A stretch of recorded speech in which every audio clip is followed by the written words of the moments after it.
The new series is... Oh, look at Gloria rubbing her hands. Can't wait to get to it. New series out today, and the show's producer has called the writer Jilly Cooper the David Attenborough of sex, adding that, like Jilly's books, every scene is written through the lens of female pleasure.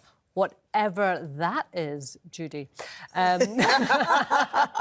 wonder why we're going to Judy first.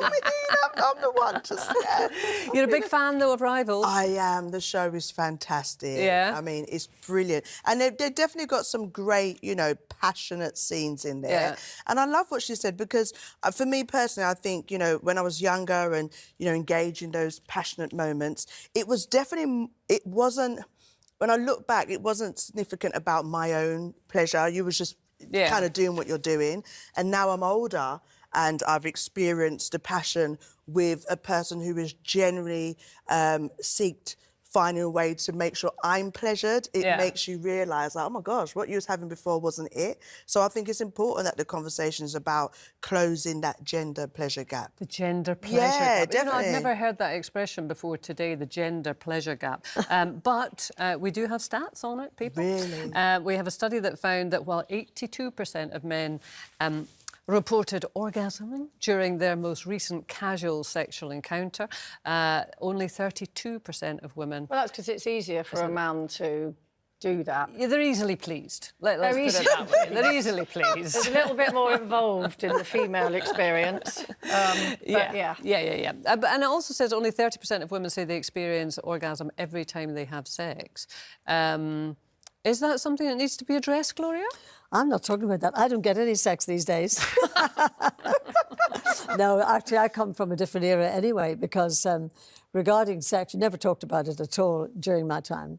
And your parents never really talked to you about sex. I mean, the only sexual lesson I ever had from my mum, she stopped me one day and said, do they talk about women's things in school? And I went, yes, and ran on, and that was it. So the point is that I've never been one for casual sex at all, because, you know, in those days you weren't even allowed to live with a partner, you know, and you tried to please your parents. You didn't want to do anything that they were going to be ashamed of you or anything like that. And what age were you married then? Sorry? What age were you married? 21. 21, yeah. And so, in a way, and I always did what my parents wanted, because it was that period of time. And particularly in Northern Ireland, it was, you know, fairly small community, etc. It would have been almost a disgrace if you'd shacked up with the guy that you thought you were going to marry. So coming from that background, I'm not as experienced, of course, as let me just say something. Let me just make this clear, Auntie Gloria. I am celibate, and I am very particular. I do not want to share it with anybody unless it's my person. So I might like to and talk unless about... you tell them what you'd like. And they're going to know what I'm like, because they're going to know to learn me. Right? So for me, it's like, if you're in a relationship and you're not having the experience you want, you've got to talk to the other person. Exactly. You've got to say, look... Have you always been that confident, though? Because a lot of women wouldn't feel able to say that. I don't know. I mean, I just think it's... If you're having an intimate relationship with somebody, surely the height of intimacy is to be able to have a conversation with them. I mean, it strikes me as I agree odd that's ideal, but I don't think it's common. Sit down with someone you're actually living in the same household and say, look, OK, for us to both... whatever, this is how I need things to happen. I think what you said there is true, the intimacy before the physical act. Have a conversation about intimacy. That's what you need to do sometimes. Just talk about it. It makes me hanker. The 80s was such a fun decade, and I'm thinking to myself, why is it not like that anymore? And the answer again is smartphones. Yes. I just think, you know, everything we did in the 80s, we were not worried about being recorded or filmed or anything. It was just abandon, do what you want, have a laugh.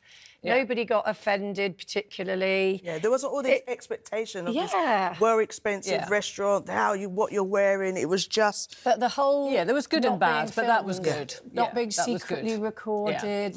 You know, the younger generation are terrified of that. But the thing is, if you said to the younger generation today that back in my time of sort of being a teenager and everything, that sometimes the person you married was the first person you ever had sex with. Yeah. And that happened. There's still people that's doing that, but I think, you know, when we're talking about the difference between genders and making sure that the pleasure is for both, I think it's really important for us to have these conversations, especially with the young ladies, so that they know that it's something for both of them to be engaging and both feeling fulfilled, because I think that's the worry of, you know, someone being taken advantage of or someone just feeling like, oh, I might as well in this moment. I mean, I think a lot of schools are doing that now, because obviously they're being fed this diet, or young lads in particular, of online porn, and there's not a great deal of female pleasure going on in a lot of that. So. And learn your own body. That's another thing I would say. Learn your own body so you know what you like and what you don't like. Do I have to, Judy? She smiles a lot, doesn't she?